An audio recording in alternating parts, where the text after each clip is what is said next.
Welcome back to the show, everyone. Craig and Jonah. Seems like it's been a while. I don't know. Yeah, well, it has been a while. Last week we were both pretty busy. Yeah, it's been crazy. Although, I've had some interviews and stuff, so there's plenty of content out there, but we haven't really sat down to just do a episode between It's us been for a like while. nearly 2 weeks, Yeah, which is the longest I that's a think long we've done. time. It's a long time for everything. Yeah, it's a long time in marriage and it's a long time podcasting. So, go ahead. A funny news story here. This comes from back in 2019 before the pandemic, but a man faked being deaf and dumb for 62 years to avoid listening to his wife.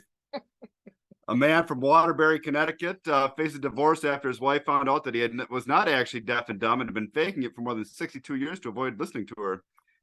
This 84-year-old Barry Dawson never spoke a single word in front of his 80-year-old wife during the decades they lived together. The woman learned sign language to be able to communicate with her husband, but she says he was not really communicative. It took me 2 years to learn to communicate with my hands. As soon as I got good at it, he began having problems with his sight. Now that I think of it, he probably faked that too. The couple still raised 6 children and has 13 grandchildren, all of whom were also convinced their father was deaf. When he was at home, he always faked being deaf. It wasn't until I saw a YouTube video of him singing during a karaoke night in a bar that he was supposed to be at during a charity event. Busted. Dawson's lawyer, Robert Sanchez, claims the elderly man's stratagem was not meant to offend nor cheat his spouse, and that it may, in fact, explain why their marriage actually worked for 62 years. My client was pretty quiet and not very talkative, but his wife is annoyingly chatty. If he hadn't faked being deaf, they would have divorced 60 years ago. The elderly woman is demanding financial compensation for emotional stress and burden, as well as half of their belongings in alimony. That's commitment. That is commitment, and it's also fake news. So it was reported by a bunch of different news outlets, but it's a fake news story. But it's really funny because you can just see how, sometimes just in marriage, you do kind of want to hide or play deaf and dumb. I don't know. Wow. So, yeah.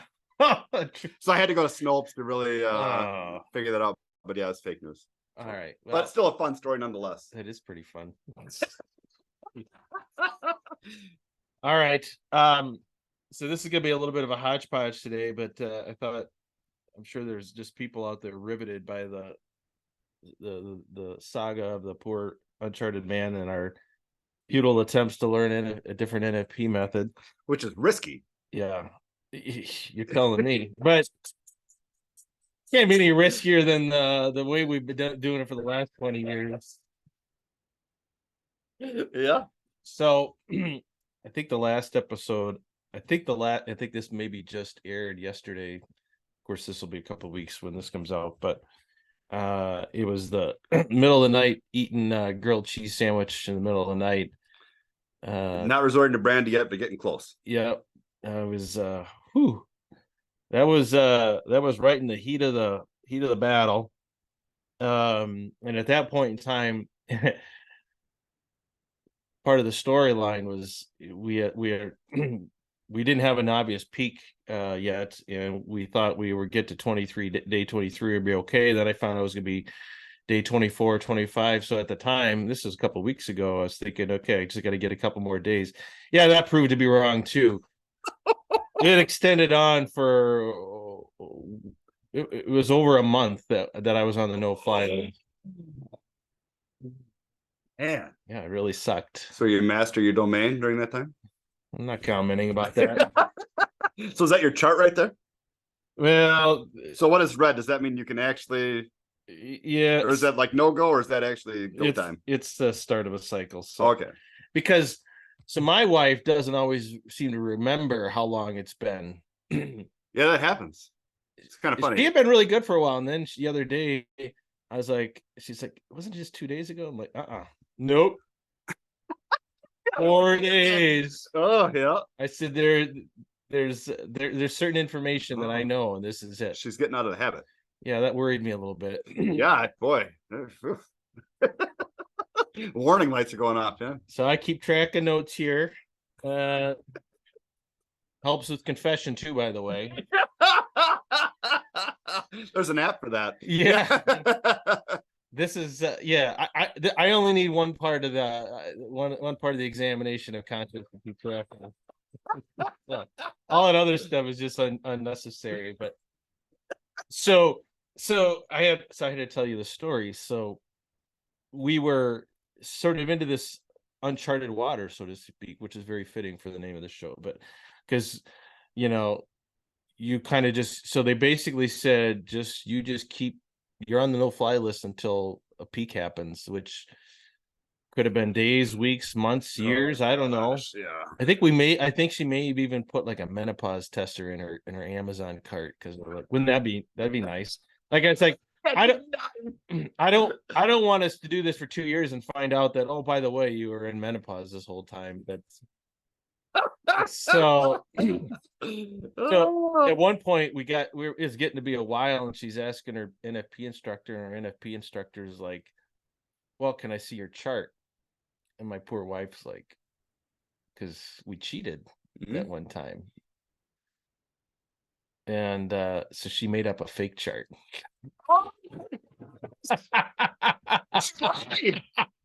Hopefully our NFP instructor isn't watching this. Hopefully my wife's not watching this, but why would she lie? She doesn't want to get scolded by the NFP. I guess. So everything was the same except we took the cheat off. What? Oh, no way. So we're like committing NFP fraud now. Hopefully that's not a sin. I suspect that she's lying directly on purpose. I mean, not you. You weren't culpable, I don't think, but if she changed, this is the least of my problem. But it says that you can't complain to the NFP instructor. Oh my gosh! I would gladly take that problem over the one that I deal with. Yeah. So she creates a second chart, sends it to the NFP instructor, and we did take some pregnancy tests in there, and they were all negative. So we were confident that's what it was, but I don't know. We're just learning it. This is a new instructor. I just don't think she wanted the poor NFP instructor to figure us out too early. I mean, you have 9 kids, like. Well, yeah, she's gonna figure out right away why we have this problem. Huh. That's really funny. I can't believe she did that. She did.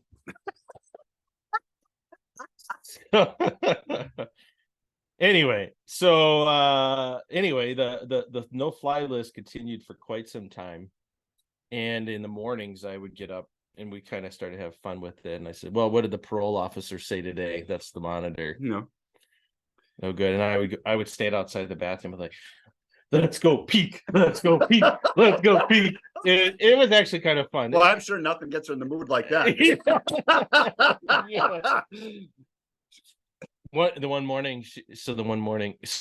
way the routine works is I get up before everyone. I'm sitting at the table. I build a fire to heat the house up, make my coffee, kind of got my morning routine. I'm sitting there, and then she comes down. She's the next one come down, goes to the bathroom, got to do the whole stick thing. And all of a sudden, I don't know what she said. She's like, oh my gosh. And I was like, oh.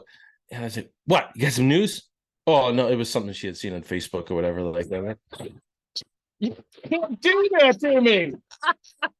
No, everything else is the same.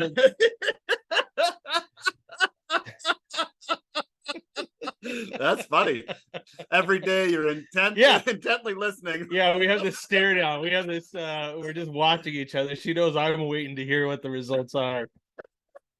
But finally one day it happened. She's like, oh, got the troops amassed along the border. Yeah, for the going. Yeah, that's right. So we're like, okay. So then so the way it works is it goes high, and then you have peak, and then I think it's peak +1 +3 or something like that. Mm-hmm. Like I had it penciled down to the hour. And so a couple days before the no-fly list ended, I made some comment about, okay, so we're good. She's like, no, it's the next night. I'm like, what? You can't do this. Like, I'm mentally prepared to survive another 36 hours. I don't have another 24 hours in me. Gotta break the emergency case in the brandy. That's right. She's like, I'm like, I know you said this. I don't get this stuff wrong. I get a lot of other stuff wrong, but I don't get this stuff wrong. I may not listen most of the time, I listen but I'm listening to this. So she goes back, oh, you're right. I'm like, goodness. You get a second opinion. Yeah.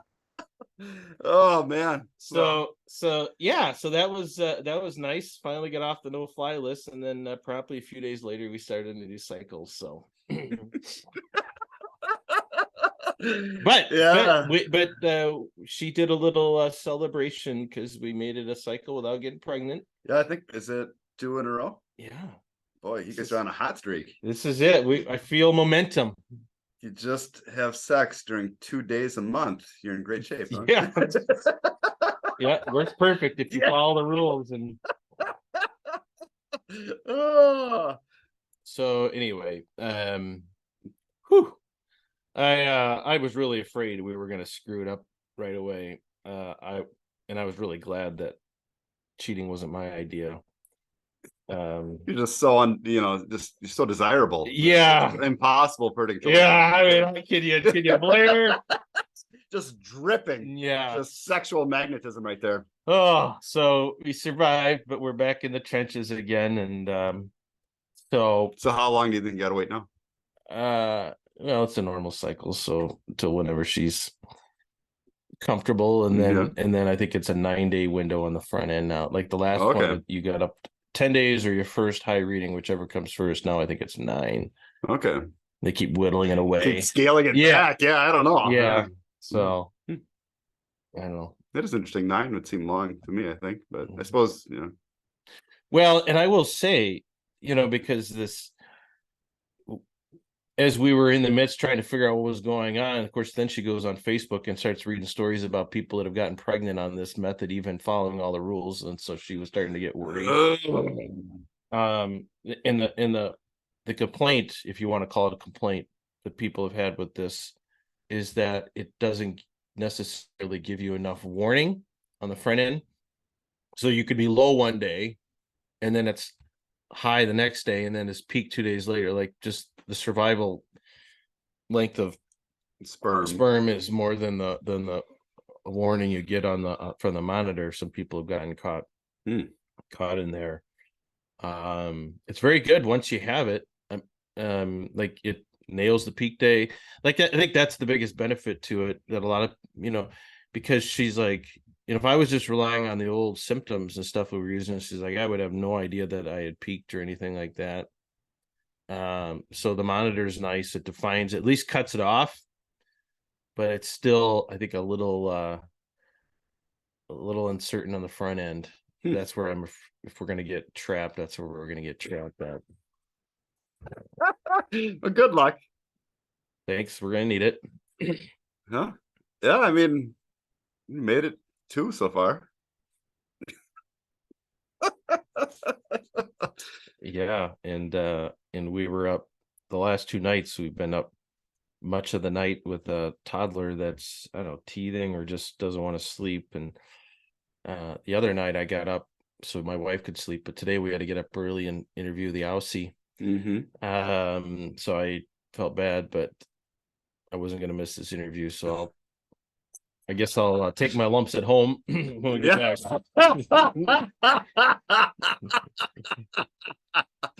Yeah. So, well, just remember, not having sex never killed anybody. Yeah. Well, that's a great segue to another thing that I wanted to growl about. So, earlier this week, I was listening to our favorite podcast. Won't name names. But they're women, and they were going through common myths about NFP or something like that. And the one that really she was very animated about was this myth that men need sex. She's like, that's a myth. She's like, it's a myth because you know how she knows it's a myth? How? because if you go long enough, you'll have a nocturnal emission. So you have a wet dream that takes care of that. So you don't need to look to your wife. Oh yeah. There's a built-in that Yeah. nature built. Oh, just a real safety mechanism there. Yeah. Oh yeah. That works out great. All that suffering that leads up to that. Just yeah. I don't know. I mean, she's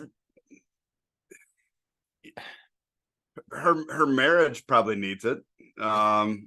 I would say, you know, all marriage without intimacy isn't as good as it could be. I mean, I think that, and I don't know, that's just my experience, and I think, Well, I'll just say from my own personal experience is that the whole nocturnal emission doesn't come near soon enough. Like I don't. oh yeah, if it came like after 3 days or whatever, Yeah, sure, but it doesn't. it doesn't. I don't. You have to go through a lot of turmoil to get there. I don't think I've had one since I've been married, and I mean, Well, now I don't know how you calibrate in solo and stuff like that, but I mean, we've had extended app. I've never gotten far enough where that saved me at all. Something else gave first. that's true. And for me, I always wake up right before it happens, which is the worst time to wake up. All right. Just enough time to have to examine your content, right? Wake up with enough mental clarity to... Oh. Yeah, so I mean, I don't know what that says, but I would say that, yeah, it's not like it just comes easily. Yeah. So I was so mad because actually most of the stuff they said I thought was pretty good, but and then she's like, I don't want to hear any more about it. She moved. I mean, I know she doesn't want to hear about this, but well, because it's just not really true to the fullest extent. She's right at like a very basic level, but in practice, it just if you're living under the belief that I don't need to worry about my husband's needs because nature will take care of him if it gets bad enough, that is wrong. That is untrue. well, but then on the flip side, he could say, well, I'm not going to take care of her needs either, because like obviously, the dishes, do they need to be washed, or do you need to have help with that? No. Do you have to shovel the driveway? No, you can just drive through it. Like, I mean, you can look at it different ways. The sweet spot is somewhere in between marital debt, be available for all of my needs, and which is really a messed up concept. Yeah, and you got a wet dream if it gets to be bad enough. Somewhere in between those 2 points is where we need to be, people. It's true, man. I mean, if you're looking to get divorced, I think that's or just cause major suffering in your marriage, that's the viewpoint to have. That just he'll be fine. Just let him sleep it out. Yeah, like I said, if it would happen after 4 or 5 days and provide some relief, oh yeah, great. Or if we can get, like I said, we did an episode. If we can get Elon to give us a little chip that will trigger that, start a little timer every so many days, that'd be all right too. Yep. But that's not reality yet. So if people are living under that misconception, we're here to you are officially corrected, and you cannot live in ignorance. Willful ignorance from here on out. Maybe technology will catch up with our biological issues at some point, but yeah, I don't know. Yeah, it's just waiting for a nocturnal emission, though. It's like, nope. At least I don't know, and maybe there's some people out there that it does happen for them. I don't know. Well, and she I think one of the comments she made is, priests will say what they sometimes have that, and so like, well, it's not the same being a priest. Like, yeah, I mean, just living with a beautiful woman is not the same as being a priest. I mean, I don't know. Well, and being active, even infrequently, is a total different dynamic than never being active. Like, I'm convinced of that. Like, or in being in control of your own time and being able to do whatever you want versus, yeah, the constraints of marriage. Yeah. Before Jonah and I recorded this, I was kind of describing something that maybe we'll do an episode on, but I think there's lots of reasons why the experience of single guys or celibate priests is just not the same as a married man who's both intimately sometimes, intimate sometimes with his wife, and has all the burdens of family and careers, and I mean, it's just stressful. Like there's just a lot going on. Yeah, and like she says, the husband doesn't need sex, but your relationship does, and it's just a viewpoint that could definitely harm your marriage. And really, I think it comes down to what John Paul II said, as far as